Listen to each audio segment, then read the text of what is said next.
Hey guys, so it's me. I'm back after like, what is it?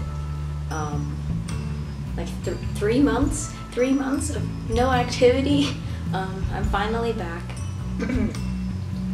School is over. That convention I had that I was preparing for is now over.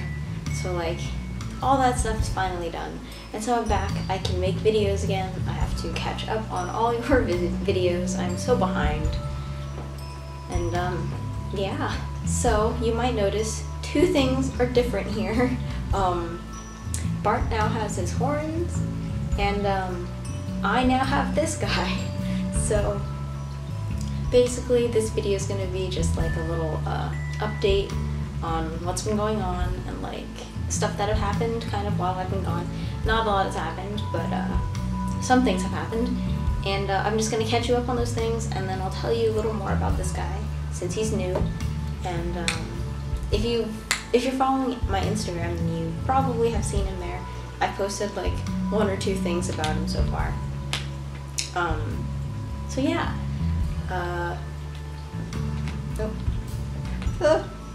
I'm not used to posing him yet. He's so new, I don't even know how to pose him. Okay, you know what? Okay. So Bart now has his horns. I finally got the chance to put magnets. I bought some magnets and put them in. The weird thing though is that the magnets aren't strong enough to go through the resin, so his magnets are actually glued to the inside of, or to the outside of his head. So they like stick out like those little like things you see on Frankenstein's neck. But you know, that's okay, because when his wig is on you can't really see it. Or I hope you can't see it. But so his horns are on, and then the other thing I did is I found these little pieces of wire. So now his knees and elbows are wired, and that's like the greatest thing ever, because now he can hold these like in between leg poses that he wasn't really able to do before. Because before it was either they're all the way out or like bent 90 degrees, but now they can kind of be in the middle. So that's great for, you know, posability. Yay! I still need to get him a stand though. I want to take him outside and take pictures, but since he doesn't have a stand, if I tried to do anything with him, he'd just fall on his face, and that's not good for anybody. So yeah, that's basically it though. That's like the only doll updates I have, other than this guy. 7 looks exactly the same. He hasn't. I basically have just moved him from my desk to like with me around the house, and then that's about all he's been doing.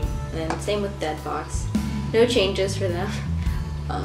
So they're not here right now. They're upstairs. And I didn't bother to bring them down because if you watch one of my old videos, they look exactly the same as they did before. But then on with this guy. So I got this guy off the secondhand market. I saw him there like a few times while I was browsing, and he's really cute. I always said that I didn't want a USD. I always was like, oh, I'd rather get like an SD instead of a USD if I ever had the chance to get a doll, because I'm not really into like the cute baby style of doll. But then something about the way Zoom sculpts their USDs I really like.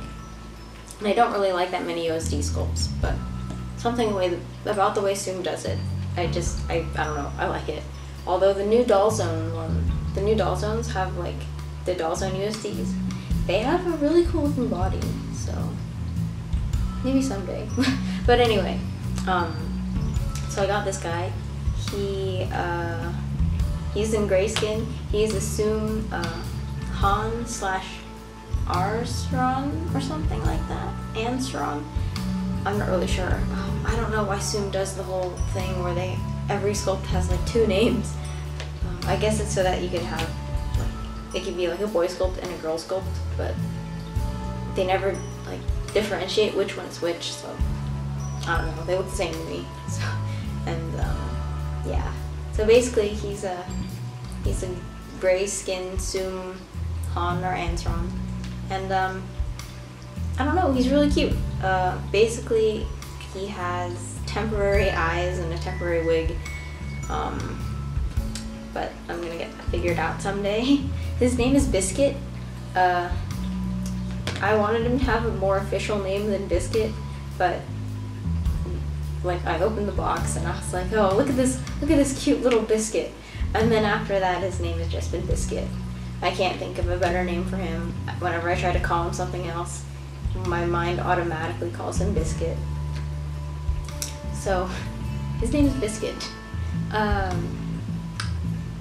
The main reason why I wanted a USD to begin with was because I wanted something that was more portable, because those SDs, you can't, it's so hard to take them places. 7 weighs like 50 pounds, so I don't like carrying him. And then Dead Fox is kind of floppy, so I'm a little worried about him.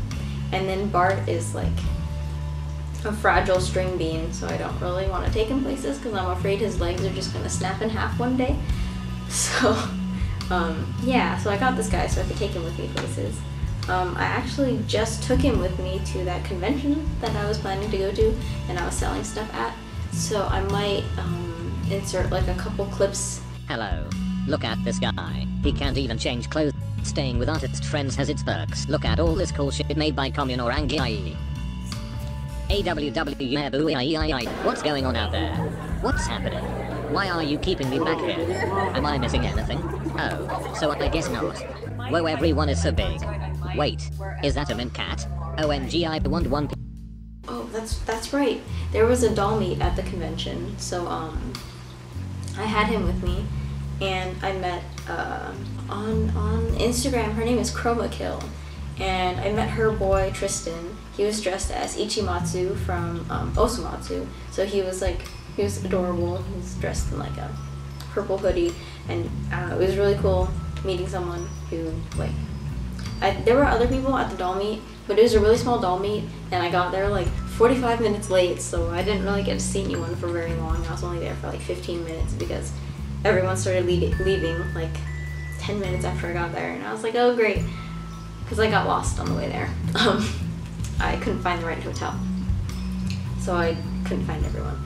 But it was really nice talking to her. She's like the only person that I really got the chance to talk to. Yeah, Chroma Kill was the only person I got to talk to. Who was it?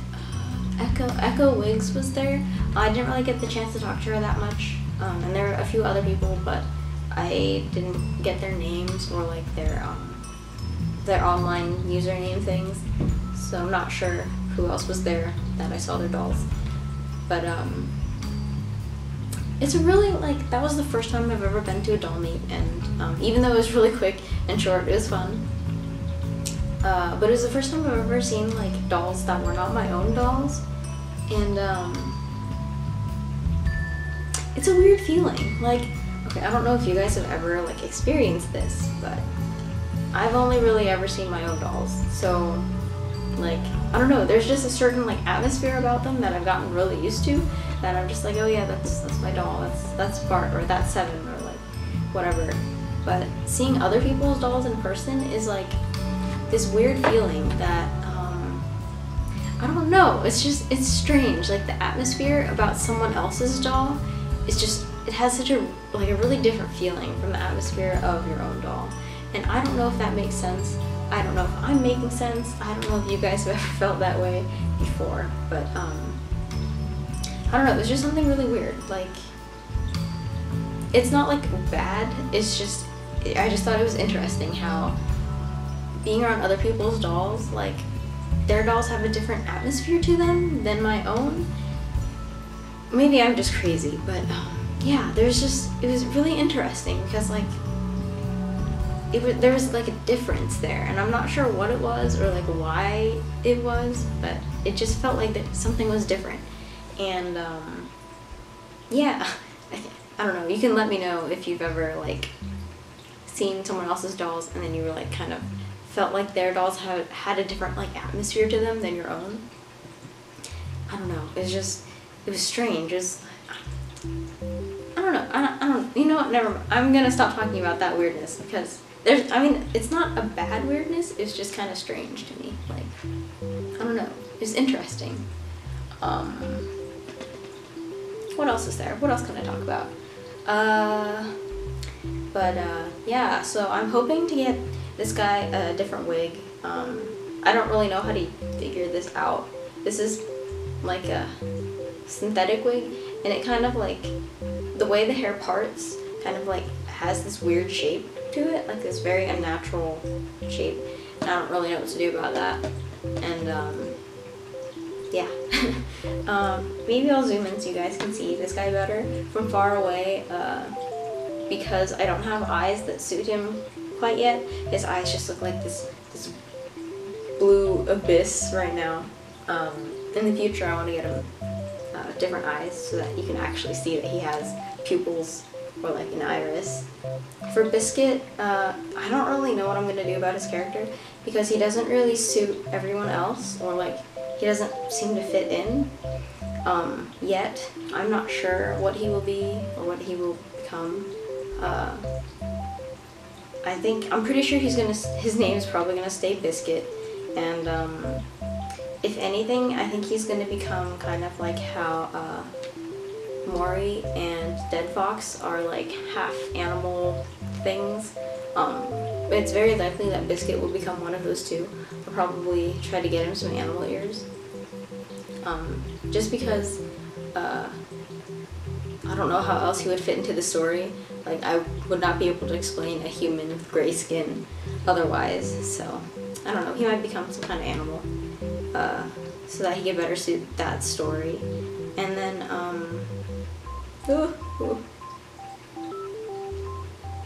he does this weird thing where he can't really stand. I think it's because these shoes are uneven. But he's gonna play two characters. So he's gonna be Biscuit, but he's also going to be Cyanide, which is a weird combination if you want to poison someone. Biscuits and cyanide.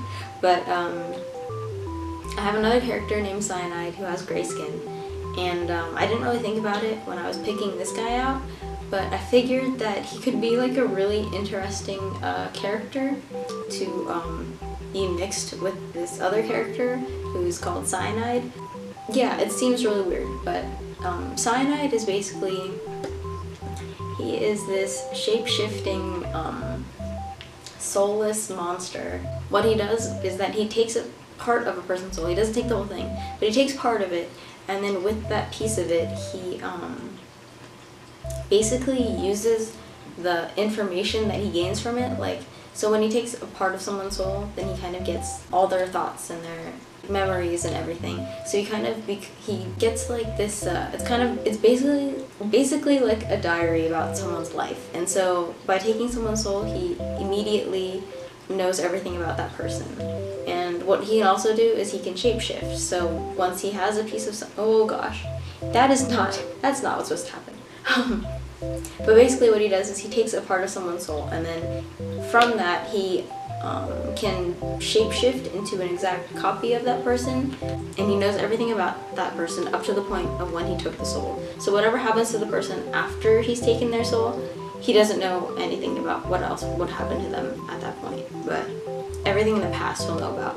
And then what he does is he kind of just goes around collecting bits of people's souls and like figuring out what people are and who they are and what it means to have a soul, because he doesn't have his own. And that's basically what he is as a character. I found him as a really interesting character, but I never really knew what to do with him. So he's kind of just been floating around in the abyss. I think, was it last year? I think it was maybe last year, or maybe it was 2 years ago, I can't remember. But I was part of like this art competition, and it's like a comic writing thing, and like the prompt of the comic was like, you as an artist gets put into another dimension, and you can pick 2 of your original characters to come with you and help you out as you have to like battle against other artists that have been brought to that same realm. And so he was one of the characters that I brought with me in the story. If you want to read it, you can. It's on my DeviantArt. If you want to learn more about Cyanide, that will definitely help you understand more about him. In the story, as part of the plot, the character that represents me told Cyanide that like she wouldn't forget him, and that she would put him into a story somewhere, or she would immortalize him in some way, because he was very close to being forgotten. I think that it would be nice to bring him back as a doll, but he's kind of too scary to bring back as like a full SD. Maybe someday. The phone is ringing. So yeah, he's kind of, I mean, he would be a big grayskin SD, and I mean, he'd be a really cool character to have shelled as a doll, but like I don't have the space for a big SD like that. He'd be kind of scary to have just hanging around. Maybe someday, but probably not. So I figured that if I was going to shell him into anybody, it would be pretty easy to shell him into this guy, because even though he'll probably play the role of Biscuit, he could also play the role of Cyanide, just because they're both grayskin. And that sounds really dumb, but I was thinking that to explain Cyanide's character in this form, because he is a shapeshifter, I can say that like someone has sealed him into one form so that he can't shapeshift anymore, and that he can't steal any more souls, and he's kind of just been like trapped in the form of like a child, so that he is small and defenseless, and so he can't really like go around causing trouble.